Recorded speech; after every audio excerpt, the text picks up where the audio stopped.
Сәлеметсіздер ме, менің тұрақты көрермендерім? Келе жатқан наурыздарыңыз құтты болсын. Әйел адамдар, барша қыздарды, аналарды 8 март мерекесімен құттықтаймын. Енді ар жағында бізде наурыз да жақындап қалды. Соған байланысты бүгін мен сіздерге бір женттің үй жағдайында жент жасауды көрсетейін деп тұрмын. Оған керек бізге мен 3 қасық бидай. Бидайды бізде Алтын апай деген апайымыз бар. Сол кісі осы бидайды диірменмен тартып береді. Міне мен сол кісіден 3 кәсе алдым. Одан кейін бізге керек нәрсе мейізді жуып қойдым. Одан кейін қант, міне қазір печеньені мен үгітіп, осы бидайға қосатын боламын. Одан кейін керек бізге мынандай кез келген майдың түрі. Кез келген болғанда мен енді осы майды қосам көбіне. Автав деп айтады ғой. Осы майды мен міне керегін ғана ертіп қойдым. Өйткені барлығын қоссақ, бұл енді мен көбіне бұны бір тегене майға қосатымын. Бір тегене жентке. Бүгін мен оны аздап қана ерттім. Ал ендеше бастайық. Одан кейін мынандай печеньенің түрінде пайдаланса болады. Мына үйде тұрған печенье екен, енді оны да пайдалана салайық дедім. Оқтауды беш балам. Сіздер енді өздеріңіз білесіздер, қалайынан жасайсыздар. Мен енді осылай жасай салам. Өзіме осылай ыңғайлы. Өмір бақи осылай жасап жүрмін деп қойыншы.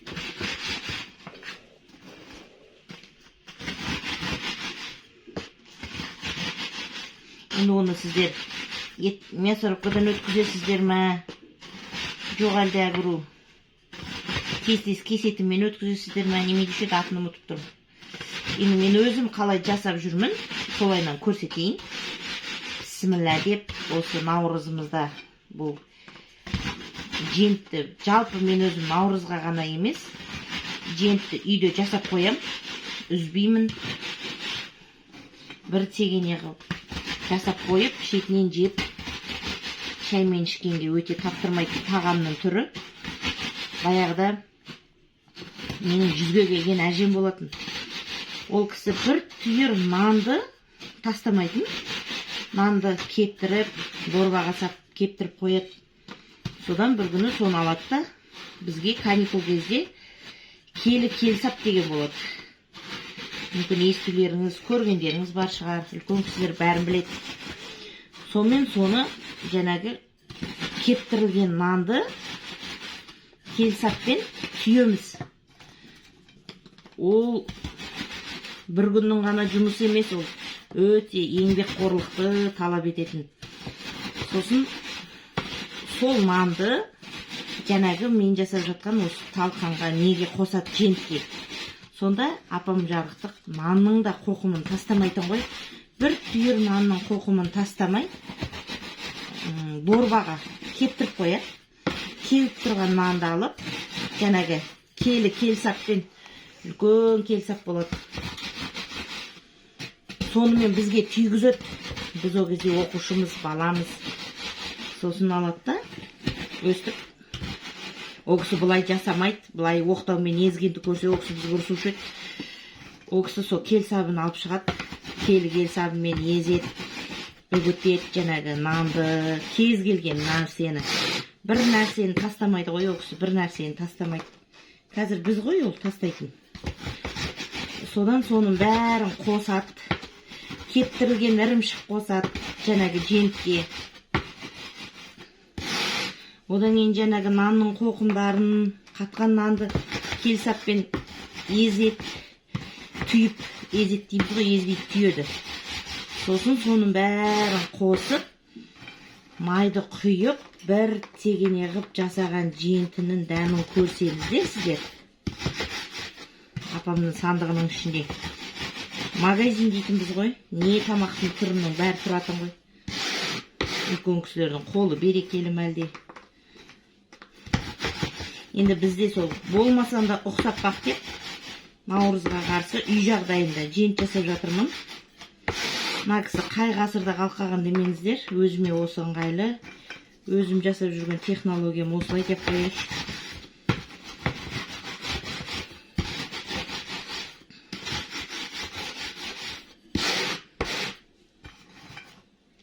түсіретінімізді тағы да.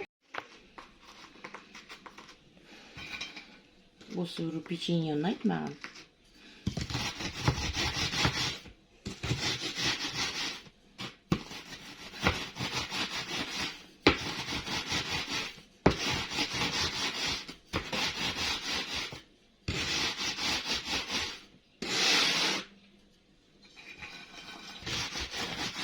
Міне жаңағы печеньені әп-сәтте міне езіп болдым мен.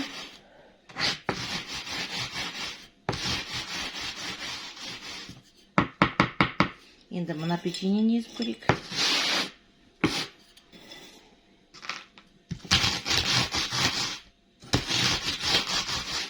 Негізі бұл печеньені тәттілігі онша емес қой.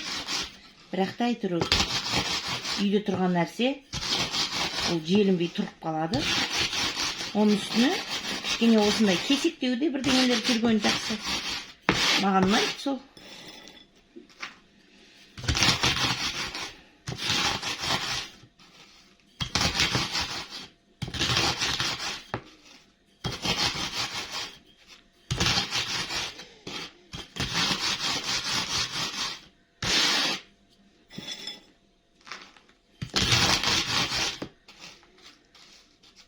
Енді біз жент жасайық деп едік, келсабымыз жоқ, диірменіміз жоқ деп отырмаймыз. Бар нәрсені пайдаланып, үй жағдайында жасай береміз. Міне, кішкентай печеньені да езіп болды.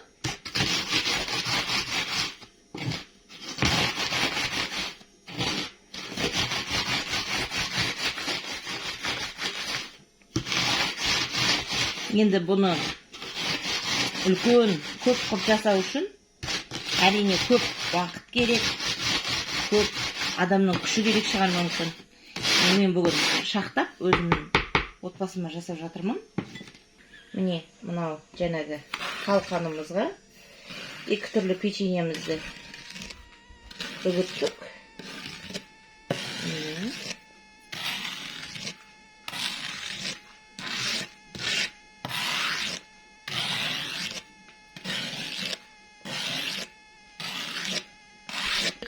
Міне біз талқанымызбен печеньемізді араластырдық. Енді қант қосамыз. Қант көбірек қылған жақсы көремін, өйткені тәтті болады. Міне мейізімізді қосып аламыз. Кішкене араластырайық. Бірден араластырсаңыздар да болады. Майды құйып бір кішкене араластырып алған дұрыс. Енді міне мен және айттым, я, майымды пештің үстіне қойып қойған, міне ол еріп тұр. Енді құямыз. Міне майымыз жақсы еріп тұр. Осы майды құйып отырып араластырып. Қазір бұл жентімізді суыққа шығарып қоямыз. Түстен кейін дайын болады.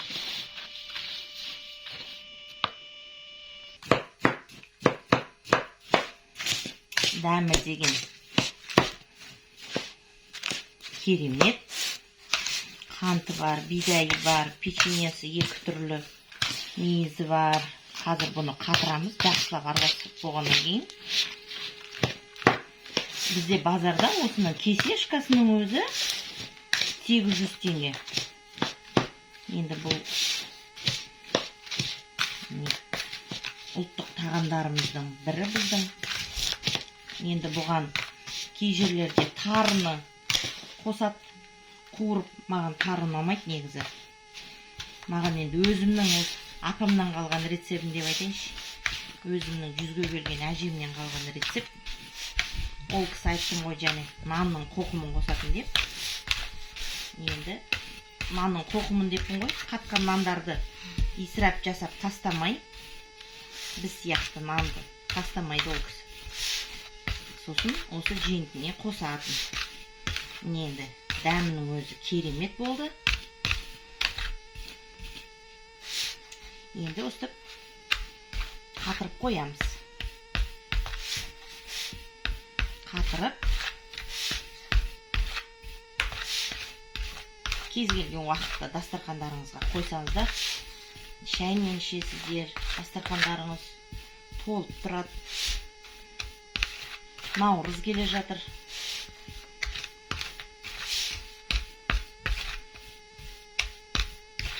Менің әп-сәтте жентім дайын болды. Енді бұл менің рецептім деп қояйын. Сіздер енді өз нұсқаларыңызды көрсетсеңіздер, мен сіздердің рецепттеріңізді жасаймын. Мінекейлеріңіз. Мен енді суық жерге қоямын қазір.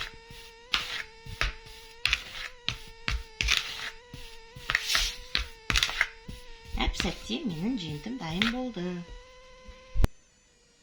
Менің де гүлім міне 8 мартқа қарсы гүлім гүлдепті. Бұл кісіге де рахмет айтам. Өте жақсы көрем мен гүлді. Ал енді құрметті менің көрермендерім, менің жентім дайын болды. Осы рецепті өте оңай, қол жетімді. Осыны жасаңыздар. Сіздермен бірге болған әдеттегідей Ардақ Әлібековна. Енді күнде айтып жатырмын. Бір ғана қоңыраушаны басу арқылы 8 наурызға қарсы мені қатты қуантатындарыңызды білсеңіздер ғой. Осы рецептімен жент жасаңыздар. Сіздермен бірге болған Ардақ Әлібековна.